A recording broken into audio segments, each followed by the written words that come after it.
وهذا شهر عظمته وكرمته وشرفته وفضلته على الشهور. اعوذ باللہ من الشیطان الرجیم. بسم اللہ الرحمن الرحیم. الحمد للہ رب العالمین والصلاة والسلام علی سیدنا و نبینا و حبیب الہنا بالقاسم المصطفى محمد. اللہم صل علی محمد و آل محمد وعلى آلہ الاطیبین الاطہرین المنتجبین المطہرین المعصومین المظلومین الہداة المہدیین والحماة المستضعفین لا سیما بقیت اللہ فی الارضین ولا حول ولا قوة الا باللہ العلی العظیم. بسم اللہ الرحمن الرحیم.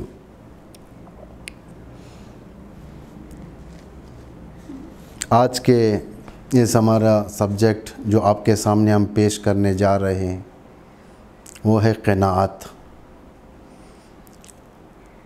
جیسا کہ ہم پہلے بتا چکے ہیں کہ ہر سبجیکٹ بریف طور پر ہم آپ کے سامنے ان ماہ مبارک رمضان میں پیش کریں گے کہ یہ اخلاق جس کے اندر مختلف موضوعات، جیسا کہ آپ کے سامنے 4 موضوع ہو چکے ہیں، الگ الگ موضوع پر ایک انٹروڈکشن ہے یہ،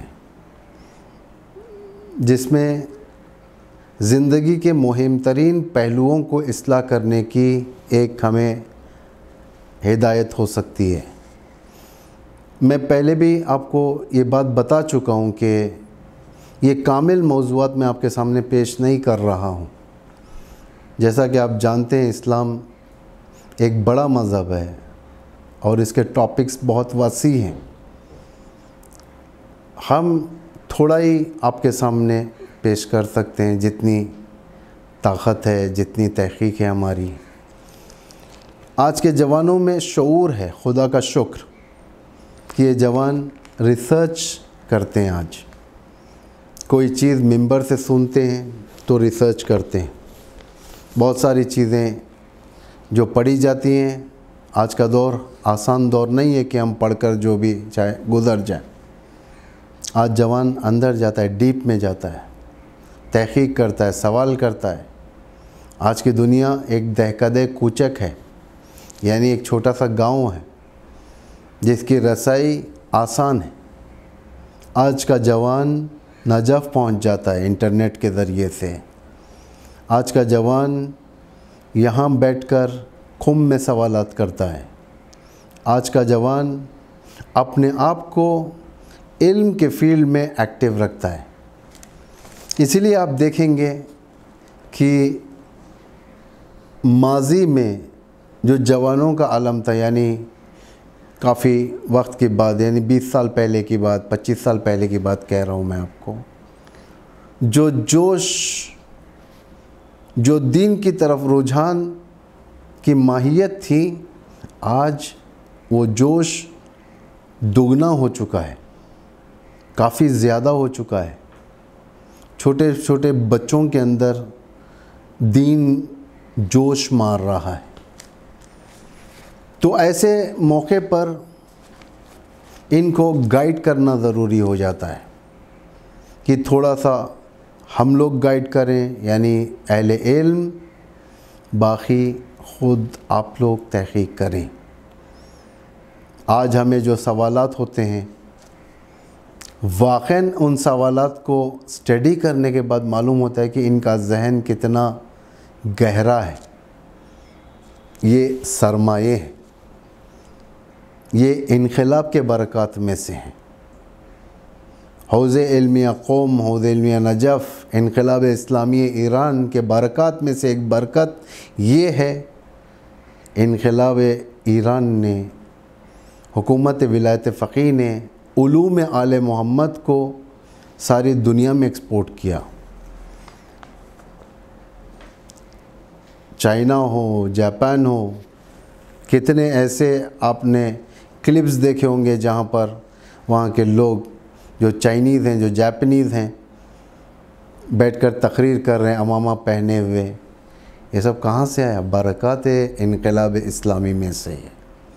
رہبر کی وسیع کوششوں کا نتیجہ ہے یہ چھوٹے چھوٹے ٹاپکس آپ لوگ اس کے اوپر ورک کریں. اس کے ذریعے سے آپ کتابوں کو چھانیں، انٹرنیٹ میں جائیں، نکالیں. قناعت اس میں سے ایک ٹاپک ہے. امام علی علیہ السلام کے نزدیک قناعت متقین کی صفت ہے، اور لالچ، بیتابی یہ غیر متقین کی صفت ہے. قناعت جو چیز ہمارے پاس ہے اس پر اللہ سے راضی رہنا. قناعت اخلاق کا ایک بہترین سبجیکٹ ہے. قناعت کے برعکس لالچ، جو خباثت میں سے ایک ہے. جس انسان کے اندر یہ خطرناک بیماری یعنی لالچ پیدا ہو جائے، وہ انسان کو جینے نہیں دیتی. لالچ انسان کی آنکھوں سے نیند اڑا لیتی ہے، اس کے دل سے چین اڑا لیتی ہے، عبادتوں سے روح کو ختم کر دیتی ہے. یہ بیماری انسان کو مختلف بیماریوں میں ڈھکیل دیتی. ایک بیماری لالچ. قناعت عزت، سربلندی، آرام اور آخرت میں سعادت. قناعت کیا ہے؟ یہ انگریزی میں غالباً اس کو کانٹینٹمنٹ کہتے ہیں. قناعت جو چیز ہے اس پر راضی رہنا. مثلاً میرے پاس ایک چیز ہے، میں اس پہ راضی ہوں. دوسروں کی چیزوں پہ نگاہ نہیں ڈالنا کہ اپنا خوش اسی کے اندر خوش رہنا. ایک چھوٹا سا گھر، 2 کمرے کا گھر ہے جس میں ہم زندگی کر رہے ہیں، چھت ہے، سب چیز عزت ہے. اس 2 کمرے کے گھر کے علاوہ ہم دوسروں کے بنگلہ پر نگاہ ڈالیں گے، یہ لالچی ہے. اے کاش مجھے یہ مل جائے، مجھے یہ مل جائے. سورہ قصص میں جو آخری حصہ ہے سورہ کا، جس میں قارون کے بارے میں ذکر ہے، اللہ نے ذکر کیا ہے، اس میں آپ لوگ جا کر قرآن کی آیتوں کی تلاوت کریں، ترجمہ دیکھیں.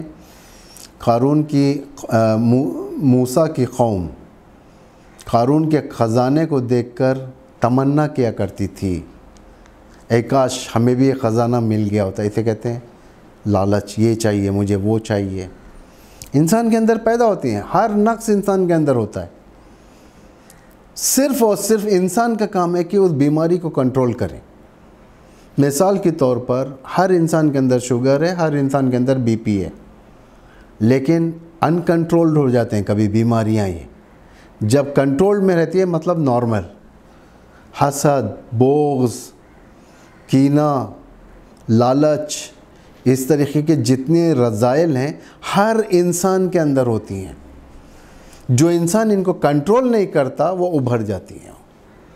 ابھرنے کے بعد انسان کو چراتی ہیں، انسان کے اوپر ڈومینیٹ کرتی ہیں بیماریاں. اسی لیے خدا نے کہا کہ ان بیماریوں سے جنگ کرو، کنٹرول کرو، ان کا کنٹرول تمہارے ہاتھ میں رہے. لوگوں کے اموال پر توقع نہ کرو. لالچ یعنی مال دوستی، صرف مال و متاع سے محبت.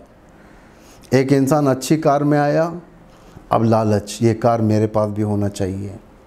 ایک انسان بھاری بائک میں آیا، لالچ شروع ہو گئی، مجھے یہ بائک ملنا چاہیے.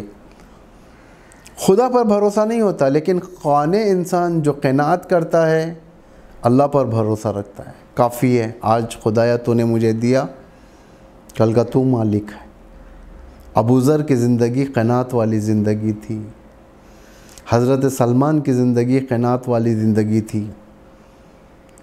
اصحاب رسالت، اصحاب ائمہ اطہار، ان کی زندگیوں کو دیکھا جائے قناعت والی زندگی تھی، اچھی زندگی تھی.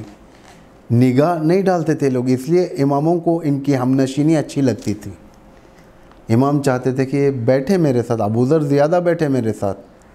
جیسے ہی ابو ذر کو شہر سے جلا کر دیا گیا، یعنی جل وطن کر دیا گیا، آرڈرز جب ایگزیکیوٹ ہونے لگے ابو ذر پر، امام علی، امام حسن، امام حسین، اہل البیت ان کو ودا کرنے کے لیے آ گئے تھے۔ اتنی محبت تھی ان لوگوں سے، اس لیے کہ یہ لوگ قناعت پسند تھے، متقین کے اوصاف ان کے اندر تھے۔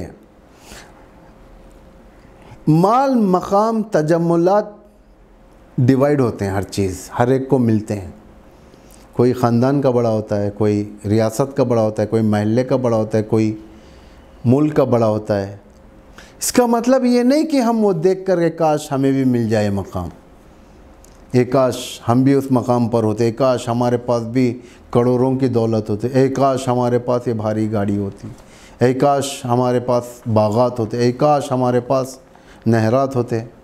یہ کفر کی آئیڈیالوجی ہے، یہ مشرکین کی آئیڈیالوجی ہے، یہ جو مکے میں رہ کر صاحب استطاعت ہی ان پر حکومت کر سکتا ہے، لیکن اللہ نے وہاں پر ٹرینڈ بدل دیا پیغمبر کے ذریعے سے۔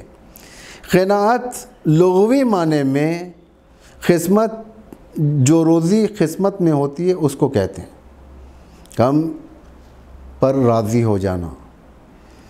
اصطلاح میں وہ حالت ہے جو اپنے حاجات ضرورت کے مطابق ہو، خرچہ ضرورت کے مطابق ہو، جیسا کہ ہمارے پاس محاورہ ہے جو کہا جاتا ہے باقاعدہ، اور اچھا محاورہ بھی ہے، جتنی چادر ہے اتنا پیر پھیلانا چاہیے، اسے کہتے ہیں قناعت۔ قناعت کے فائدے یہاں پر میں آپ کے سامنے 3-4 فائدے آپ کے خدمت میں بیان کرتا ہوں، آج کے حد تک اس درس کو کافی کرتے ہیں ہم۔ پہلا فائدہ یہ ہے قناعت کا، قناعت عزت اور سربلندی کا سبب ہے۔ عزت، آپ جتنا اپنے آپ کو کنٹرول میں رکھیں گے آپ کی عزت رہے گی۔ جیسے آپ کنٹرول سے باہر ہو جائیں گے، لائن کراس کر جاؤ گے، ہاتھ پھیلاؤ گے، اپنی حاجت بیان کرو گے، دوسروں سے مانگو گے، محتاج بن جاؤ گے، یہاں سے عزت ختم ہو جائے گی۔ یہاں سے جیسے انسان کنٹرول میں رہے گا وہ اس کی عزت کے ساتھ نہیں کھیل سکتا، اس کے اندر کے حالات جانتا نہیں ہے، اس لیے کنٹرول ہے۔ 2 وقت کی روٹی مل گئی، کھا لیا، شکر کر لیا اللہ کا، جتنا پیسہ ہے اس کے اوپر راضی رہا، جیسی زندگی اس پر راضی رہا، بہت عزیز ہوا۔ امام علی علیہ الصلوۃ والسلام فرماتے ہیں کفا بالقناعت قناعت ملکا، یعنی قناعت دولت مندی کے لیے، قناعت دولت مندی کے لیے کافی ہے۔ انسان دولت مند، بے نیاز انسان ہو جاتا ہے۔ بے نیاز انسان کسی سے نہیں مانگتا، لون نہیں مانگتا، بے نیاز انسان کسی کے سامنے ہاتھ نہیں پھیلاتا، اس لیے کہ جو اس کے پاس ہے اس کے اوپر راضی رہتا ہے، جو اس کے پاس ہے۔ انسان جو لونوں کے پیچھے جاتا ہے اللہ بھی اسے لونوں کے اندر ہی مبتلا کر دیتا ہے، زندگی بھر کے لیے مبتلا کر دیتا ہے۔ قناعت نہیں ہے۔ جب امام سے سوال ہوا فَلَنُحَيَّنَّهُ حَيَاتًا طَيِّبَةً، جب آپ سے حیات طیبہ کے بارے میں سوال کیا گیا تو آپ نے فرمایا ہی القناعہ، حیات طیبہ یعنی قناعت، پیور لائف جسے کہا جاتا ہے، حیات طیبہ پیور لائف، جس کے اندر کرپشن نہ ہو، پیور لائف۔ انسان پیور ایئر کو ڈھونڈتا ہے، پیور جگہوں کو ڈھونڈتا ہے، پیور کھانوں کو ڈھونڈتا ہے، لیکن انسان پیور لائف کے بارے میں مار کھا جاتا ہے، پیور لائف نہیں رکھتا اپنی۔ آج پولیوشن ہے آسمان میں، کھانے میں بہت پولیوشن ہے، کھانے کے اندر ملاوٹ ہے، آج کھانے کا مزہ ختم ہو گیا، یہ ساری کی ساری چیزیں ڈھونڈتا ہے، لیکن ایک پیور لائف نہیں ڈھونڈتا انسان اپنے لیے۔ وہ پیور لائف قناعت ہے، تقوی کی لائف ہے۔ دوسرا قناعت کا فائدہ، قناعت وہ مال ہے جو کبھی ختم نہیں ہوتا، دوسرے مال ختم ہو جاتے ہیں۔ امام علی علیہ الصلوۃ والسلام فرماتے ہیں القناعۃ مال لا ينفض، قناعت وہ مال ہے جو کبھی ختم نہیں ہوتا۔ مال، دولت، اموال، ثروت، مادی تجملات انسان کی نگاہ میں غنی اور بے نیازی ہے آج، مال دولت پیسہ اکاؤنٹ پراپرٹیز یہ سارے کے ساری چیزیں انسان کے نگاہ میں بے نیازی ہے. آج انسان سمجھتا ہے کہ جس کے پاس بھاری گھر ہو، جس کے پاس اچھی کار ہو، جس کے پاس بینک بیلنس ہو، جس کے پاس پراپرٹیز ہو، جس کے پاس فارم ہو، جس کے پاس کھیتی باڑی ہو، وہ سب سے سیفسٹ انسان ہے. نہیں، سیفسٹ نہیں ہے، بلکہ اس نے اور اس کے اندر حفاظت کے اسباب کو مہیا کرنا شروع کر دیا. اب یہ محتاج ہو گیا اسباب کا. اس کو سنبھالنے کے لیے، پراپرٹیز کو سنبھالنے کے لیے واچ مین کی ضرورت ہے، اکاؤنٹس کو، انٹرنیٹ کو، اس کے تمام فائلز کو سنبھالنے کے لیے سائبر سیکیورٹی کی ضرورت مند ہو گیا.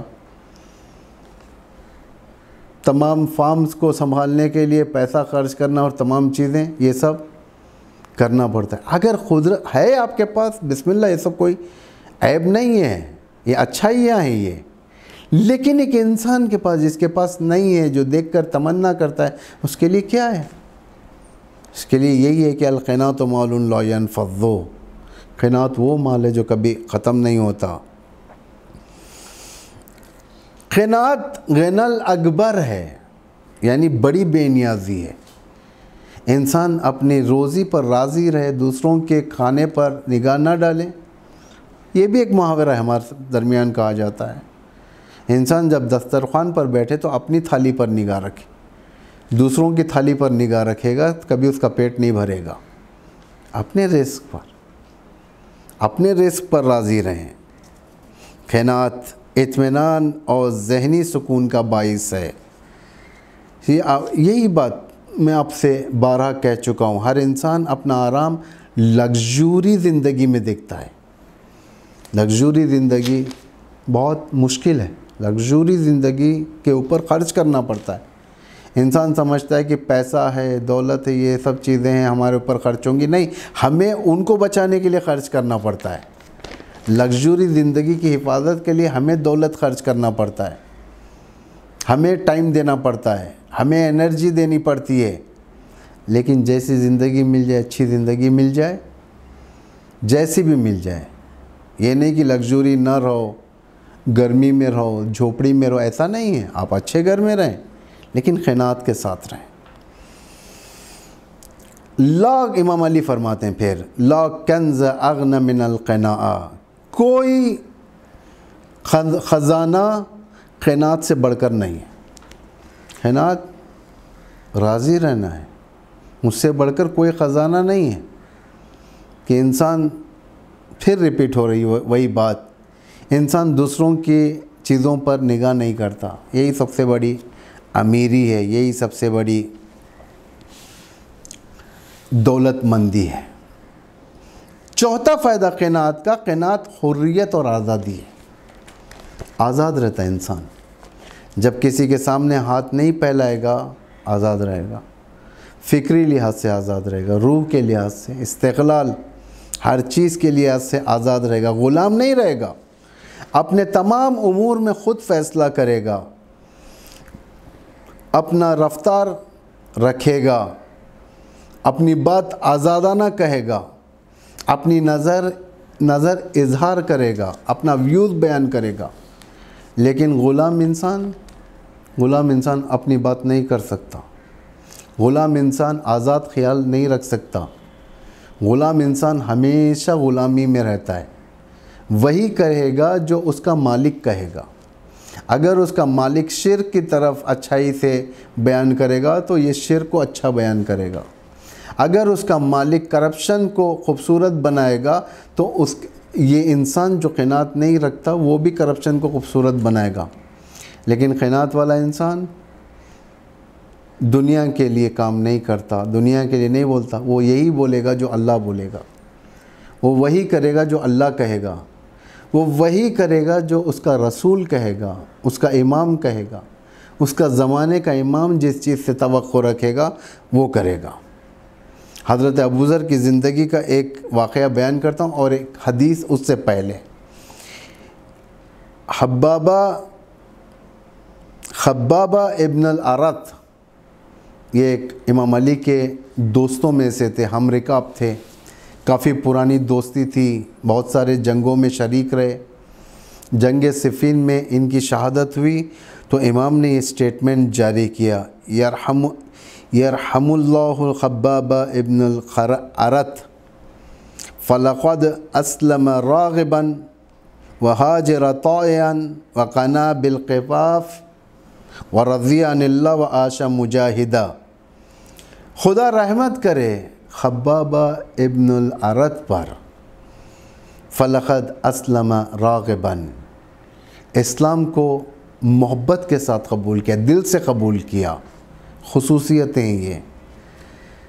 وہاجر طائعا، ہجرت کی،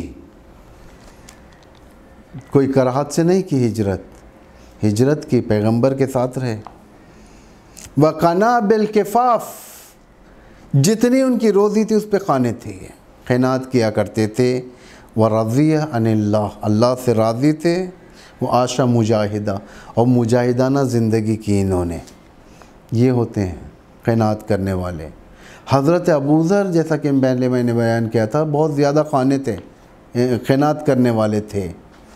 جب وقت کے خلیفے نے ان کے پاس کچھ درہم و دینار بھیجے، ان کے لوگ جو درہم و دینار کی تھیلیاں لے کر آئے تھے، 200 درہم یا دینار کچھ تھا، یہ لے کر آئے تھے ابوذر کو دینے کے لیے۔ ابوذر نے سوال کیا کہ یہ پیسہ کہاں سے ہے، کہ خلیفے کے ذاتی پیسوں میں سے یا بیت المال میں سے ہے؟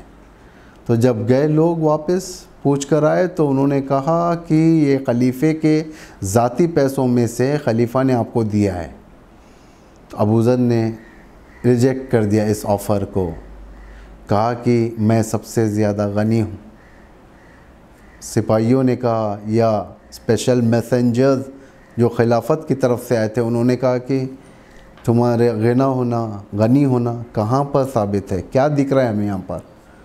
انہوں نے اپنے ایک چھوٹے سے تھیلے کی طرف اشارہ کیا اور کہا کہ اس میں 2 جو کی روٹیاں ہیں جو میرے پیٹ کے لیے کافی ہیں۔ یہ ہوتے ہیں علی کے نوکر، یہ ہوتے ہیں خدا کے راہ پر زندگی کرنے والے، یعنی خدائی نعمت کے اوپر اپنی زندگی سے راضی رہتے ہیں۔ یہ سوال نہیں کرتے کہ ہمیں زیادہ چاہیے، یہ کفر نہیں کرتے کہ اللہ نے ہمیں کیوں کم دیا، آج ہمارا پیٹ بھر گیا، کل کا اللہ مالک ہے۔ میں دعا کرتا ہوں کہ خداوند ہماری زندگیاں بھی اسی غلامان اہل بیت یعنی ابوذر و سلمان و مقداد، اس طریقے کے جو بزرگان گزرے ہیں، ان کے نقش قدم پر چلنے کی توفیق عطا فرما۔ والسلام علیکم ورحمۃ اللہ وبرکاتہ۔